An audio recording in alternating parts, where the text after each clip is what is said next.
प्रशांत किशोर पर भाजपा के प्रदेश अध्यक्ष दिलीप जायसवाल ने बड़ा आरोप लगाया है। उनका कहना है कि प्रशांत किशोर की पार्टी जो है वह भाजपा का फेसबुक पेज बनाती है और उस पर अपने समाचार प्रसारित करती है। भाजपा के खिलाफ जो है उस पर न्यूज जाता है, उस पर भाजपा के खिलाफ का वीडियो जाता है। इस पर प्रशांत किशोर भड़क गए। प्रशांत किशोर जो है वो दिलीप जायसवाल पर ही कई आरोप प्रशांत किशोर ने लगा दिया। देखिए, बातचीत करेंगे, हमारे साथ पूर्व आईपीएस अमिताभ दास सर मौजूद है। सर, प्रशांत किशोर कह रहे हैं कि दिलीप जायसवाल को तो सोशल मीडिया का ज्ञान ही नहीं है, उनके पिताजी के पिताजी को ज्ञान नहीं है। भाषा शैली का इस्तेमाल जिस प्रकार प्रशांत किशोर कर रहे हैं, भाजपा इस पर गुस्सा तमतमाई हुई है। नहीं, सही है। देखिए, जैसा आपने बताया, दिलीप जायसवाल ने प्रशांत किशोर पर एक तरह से बीजेपी का पेज हैक करने का इल्ज़ाम लगाया। फिर प्रशांत किशोर ने कहा कि मैंने तो उनके दादा को भी ये ज्ञान नहीं है और वो मैंने सिखाया है वगैरह वगैरह। तो ज़्यादा थोड़ा दोनों तरफ से लठमार भाषा का उपयोग हो रहा है। देखिए, इसमें दो तीन बात है। एक तो दिलीप जायसवाल यदि ये कहते हैं तो दिलीप जायसवाल तो सत्ताधारी पार्टी में है ना। सारा तंत्र उनके अधीन है, वो कोई विपक्ष में नहीं ना है। सारा तंत्र उनके अधीन है, सिस्टम उनके अधीन है।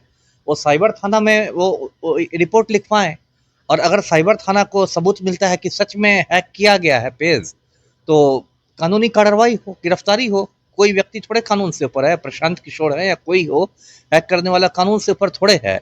लेकिन जिस तरह की बयानबाजी दिलीप जायसवाल कर रहे हैं, उससे लगता है कि वो खुन्नस में आके कर रहे हैं। देखिए, उसके पीछे की भी बात समझिए। 4.5 महीने बाद बिहार में चुनाव है, और अभी जो प्रशांत किशोर की बिहार बदलाव यात्रा चल रही है, उससे बहुत ज़्यादा भीड़ आ रही है।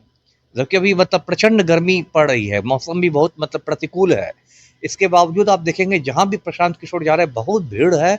इसको लेके राम भक्त लोग पूरा फुल टेंशन में है, क्योंकि इनको लग रहा है कि कहीं ना कहीं प्रशांत किशोर भाजपा को ही नुकसान पहुंचा देंगे।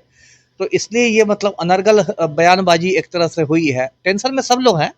तेजस्वी की राजद भी टेंशन में है, सभी स्थापित पार्टियां टेंशन में, जो भी पुरानी पार्टियां थी, क्योंकि प्रशांत किशोर की पार्टी तो मुश्किल से 6-7 महीने पुरानी है। लेकिन उन्होंने जितनी मेहनत की है प्रशांत किशोर ने, कि उसका असर दिखाई दे रहा है, जमीन पर असर दिखाई दे रहा है।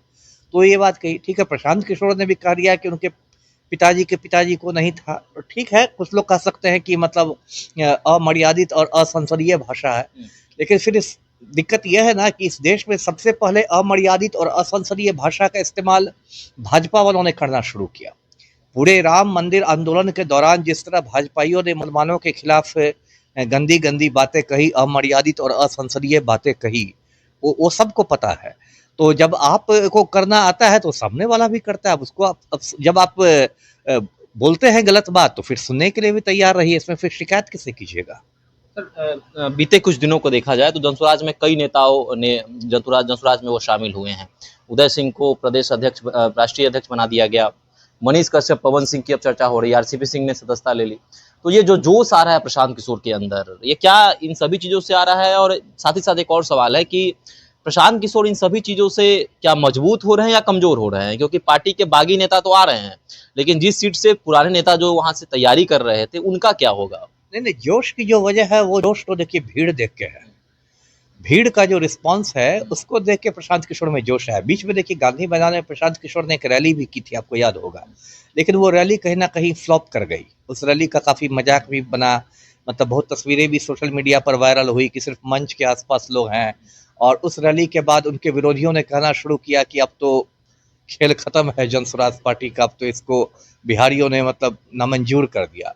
लेकिन ये जो बिहार बदलाव यात्रा जो शुरू हुई है, जो आपको जयप्रकाश नारायण के गांव सिताब दियारा से शुरू हुई है, जिसमें जेपी के घर भी गए, वहाँ बिजली भी गुल थी और बिजली भी लाई गई, उसमें बहुत भीड़ आ रही है। तो प्रशांत किशोर का कहीं ना कहीं इससे आप कह सकते हैं आत्मविश्वास बहुत बढ़ा है। उनको लग रहा है कि जनसुराज पार्टी एक तीसरी शक्ति के रूप में उभर कर सामने आएगी। और जो आप नेताओं के आने जाने की बात कर रहे हैं, तो आजकल तो जनसुराज थोड़ा मुझे धर्मशाला टाइप का दिखाई दे रहा है। कुछ लोग आते हैं, कुछ जाते हैं, है ना। यदि कोई आते हैं तो कुछ जा भी रहे।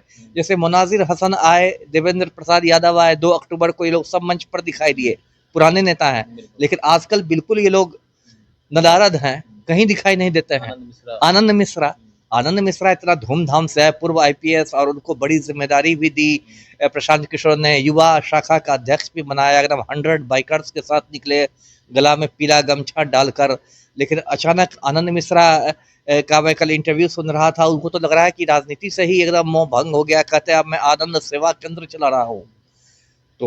तो ये थोड़ा मतलब धर्मशाला वाली स्थिति हो गई है। कुछ लोग आ रहे हैं, कुछ जा रहे हैं, मनीष कश्यप आ रहे हैं, आनंद मिश्रा जा रहे हैं। तो नेताओं की वजह से नहीं, ये सिर्फ है कि अब ये भी देखना, देखिए लाख टके का सवाल है कि जो भीड़ आ रही है वो वोट में तब्दील होगी कि नहीं, है ना। ये भी मेरा अपना अनुभव भी रहा है। मैंने बहुत चुनाव करवाए हैं, बहुत चुनाव देखे हैं कि भीड़ आती है, लेकिन जब मतदान होता है तो उसमें चौंकाने वाला नतीजा आ जाता है। तो वो भी देखना दिलचस्प होगा। जी, युवाओं के लिए ज्यादा चिंतित रहते हैं प्रशांत किशोर, रोजगार के लिए, पलायन के लिए। लेकिन सर ये भी खबर तैरती है कि युवा कितना प्रतिशत वोट करते हैं। 10 में से 2 युवा ही वोट कर पाते हैं, 8 युवा तो बाहर रह रहे हैं। उन युवाओं को कैसे बुलाएंगे प्रशांत किशोर इस चुनाव में? नहीं, ये बात, जो बात उन्होंने मुद्दा उठाया, वो मुद्दा तो बहुत ज्वलंत है। वो तो हर को बात करनी चाहिए। इस देश में मंदिर मस्जिद की बात होती है, फालतू मुद्दों की बात होती है, और जो युवा इतना बड़ा मतलब समाज का हिस्सा है, उसमें तो इतनी हताशा, उस पर कोई नहीं बोलता। तो पलायन की बात कर, देखिए पलायन की बात हमेशा करते हैं, उनके केंद्र में पलायन रहा है। प्रशांत किशोर का आप देखिएगा, केंद्र में पलायन रहा है। और देखिए पलायन बिहार में 2 तरह का होता है।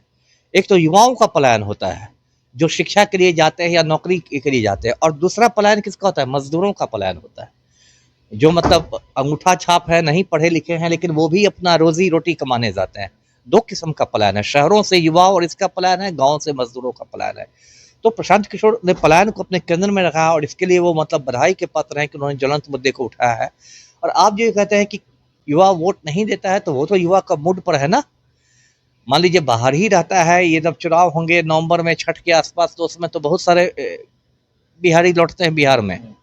और यदि युवाओं को गुस्सा होगा इस सरकार में, जो कि मैं गुस्सा देख रहा हूँ, लग रहा है कि आक्रोश है इस बार युवाओं में, कि सारे बेरोजगारों ने सोच लिया है कि इस बार मुख्यमंत्री को बेरोजगार कर देना है, जिससे मुख्यमंत्री भी बेरोजगारी का दंश समझे। ऐसे तो पलटू राम एकदम सत्ता के नशा में घूमते हैं ना।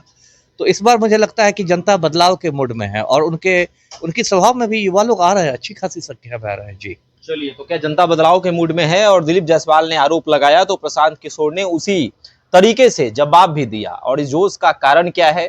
प्रशांत किशोर की पार्टी में जिस तरह से नेताओं का आना जाना लगा हुआ है, बड़े बड़े नेता जो हैं प्रशांत किशोर का दामन थाम रहे हैं।